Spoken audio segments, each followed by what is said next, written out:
Welcome. We're kind of wrapping up a series we've been running here about the gratitude season, where we at VisionWorks see January as a great opportunity to celebrate, just focus the month.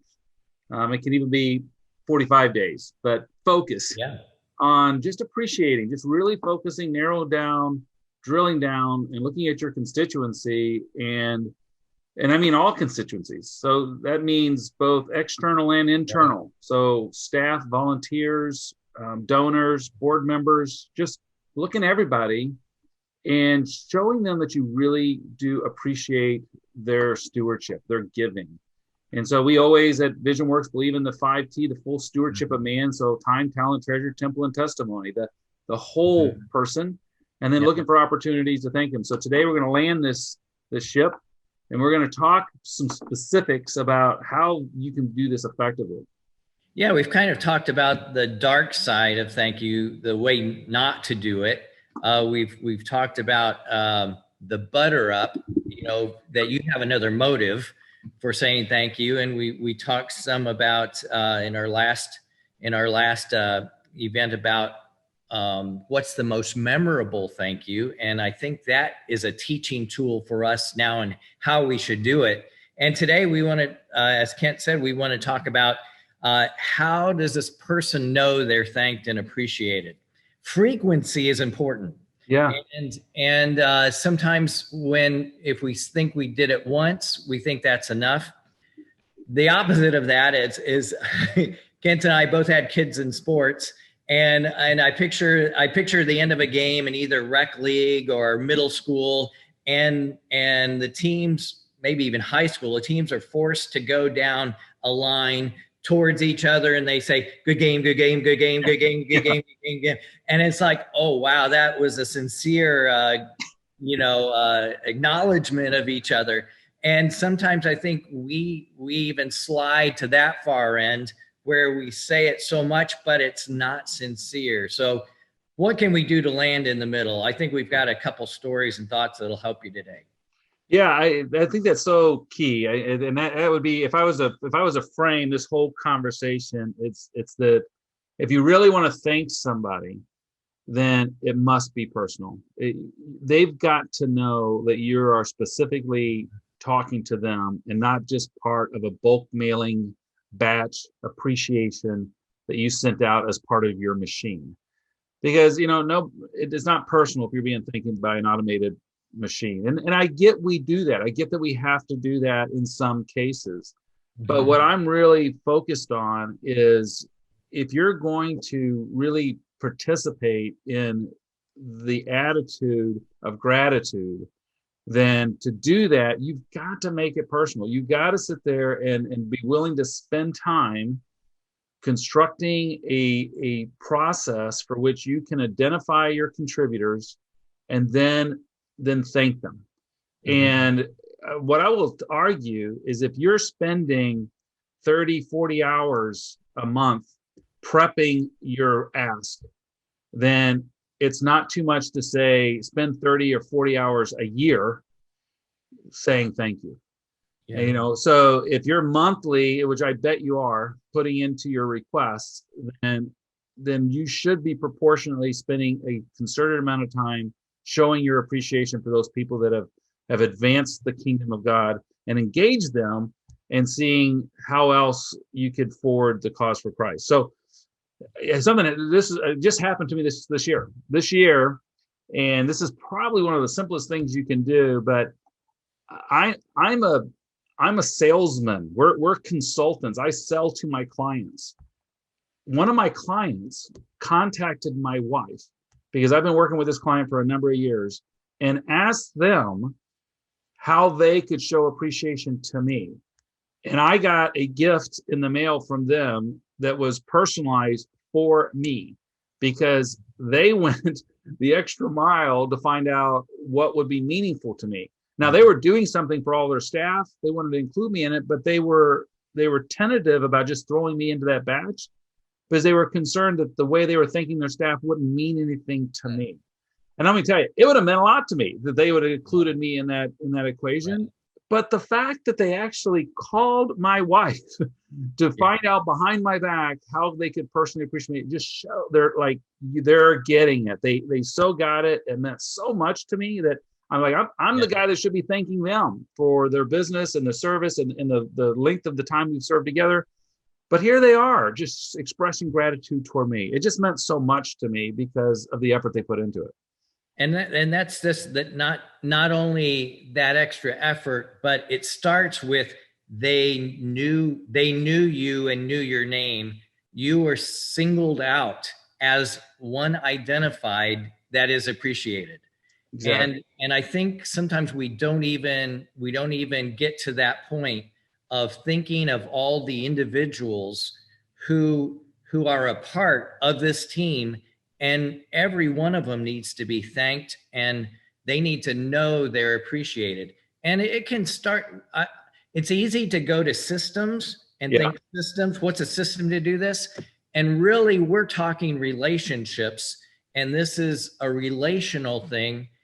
And it might not come in a systematic way. Even you're driving somewhere and you go, oh man, I just remembered this person that really made an investment or really helped out in this way.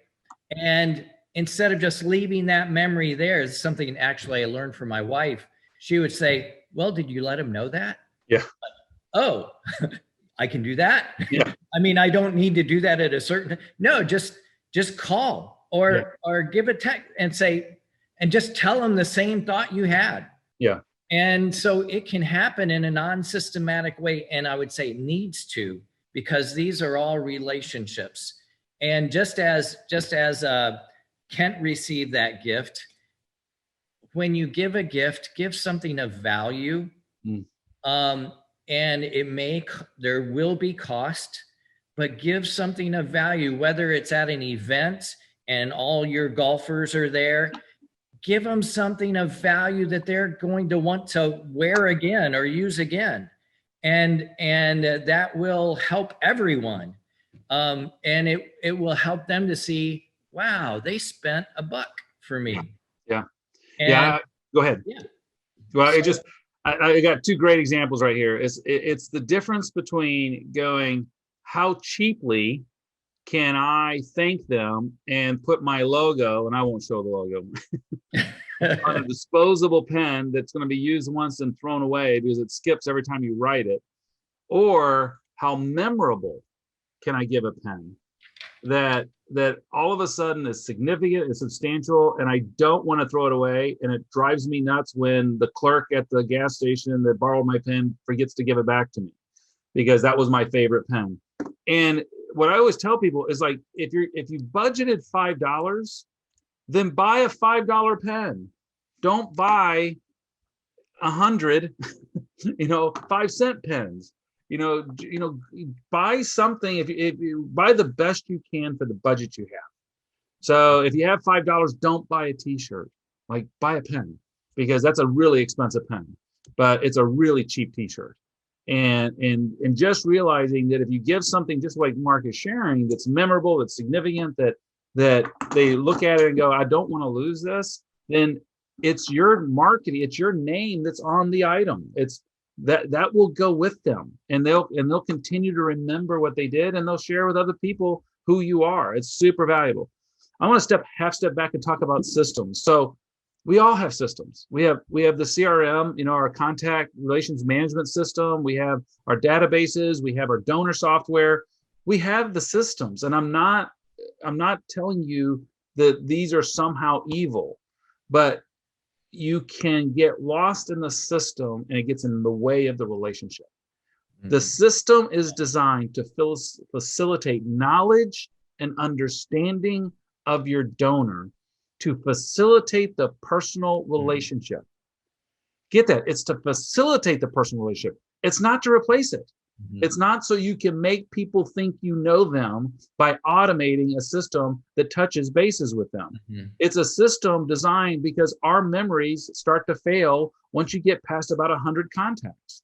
So you need, if you get beyond that, a way to facilitate those relationships and keep the memory. So I remember, what did I do for them last year? What do they like? Who are they? Who are their kids? Now, there's going to be those you don't need that system for, but the guy behind you will, or the gal behind you that replaces you in that position will need to know that knowledge. So that capture is critical. It's important, but it is not who you are. You are the one that actually delivers that knowledge and information in a tangible way of appreciation to your constituent.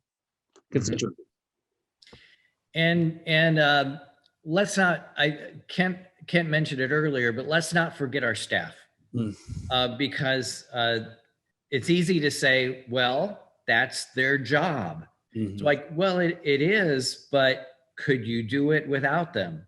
Right. No, you couldn't. And they need to know they're appreciated, and in big ways and small ways. I think I know one organization at the end of a long season, the organization had picked up at a silent auction a cruise off of Chicago on a 50-foot yacht, and they could take a dozen of their staff. And so those that had given their blood, sweat, and tears for that short sprint, they took them on a cruise. That's cool. And they felt appreciated. Yeah. It was something special, something out of the ordinary, and it didn't break the bank. Right. Yeah. Because you can be creative. Yeah. Be creative. And then another thought comes to my mind when I go into a store and a person's wearing a name tag. I like to try to use their name. Yeah. And they're surprised. Using people's name is a way of affirming, say, I recognize you, I see you, I appreciate you. And everyone that comes to any of our events, we need to use their name. Those that you've met before, do your best work to acknowledge them by name. Yep. And that will say, I'm seen, I'm known, I'm appreciated. Yep. That's so good. And knowing there's so many really good tools out there, and we've used them. I use them to this day. The love languages, knowing people's love languages, and getting to know your constituency by how they feel appreciated, knowing that not everybody feels loved the same way. And some people, it's never going to be about a pen or a cup of coffee or anything, but it will be about the time you spend with them. And just calling them up and saying, hey, I'm in your area. Hey, do you have time to grab a cup of coffee? And they're like, yeah. And sit down and buy them a cup of coffee. And by the way, buy them a cup of coffee. Don't let them pay for it. Yeah. And here's a trick. If you have that donor or that individual that you can never treat, the key is this. You pay for it before you sit down. Like, I'll get there early at the restaurant. I'll give my credit card to the waiter.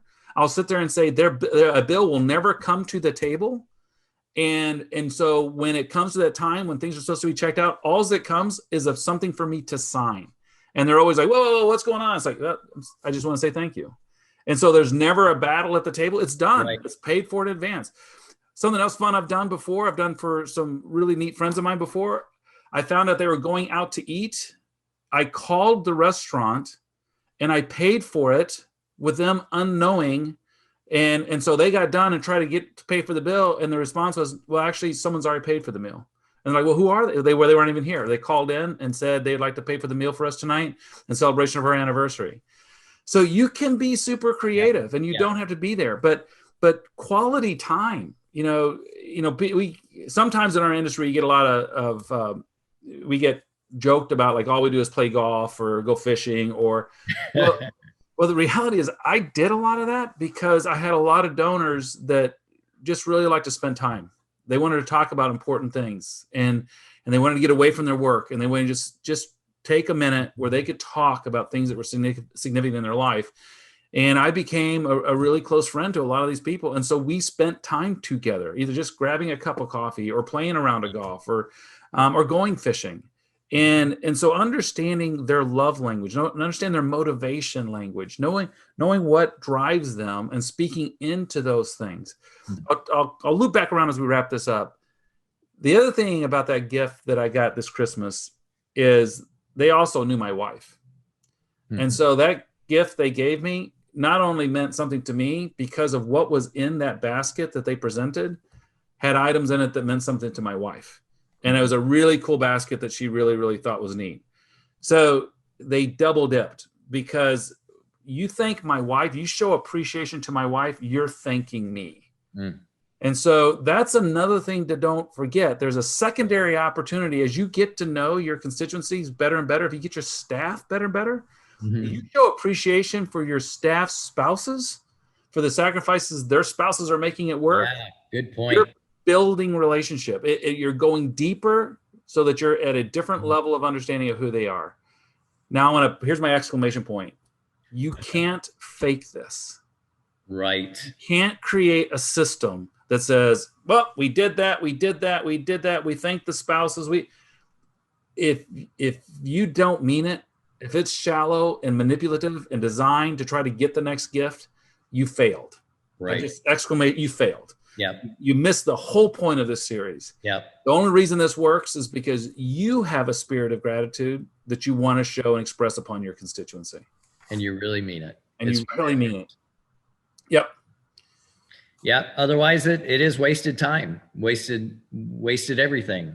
And maybe that's a good point, Kent, just where you landed, is that we need to make sure that we check our attitudes all along the way, because in our riding the rapids downstream, we sometimes get off off center where we need to be. Yeah. In that attitude of appreciation, period.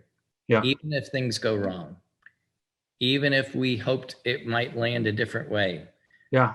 What's going on in our heart? That's so good. So key. Yeah. Well, this is Mark Davidheiser and Kent Wallace, and we're with VisionWorks Consulting.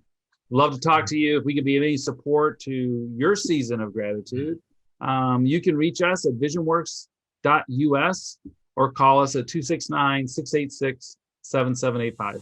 God bless. Thank you so much. Good spending time with you today. Bye-bye.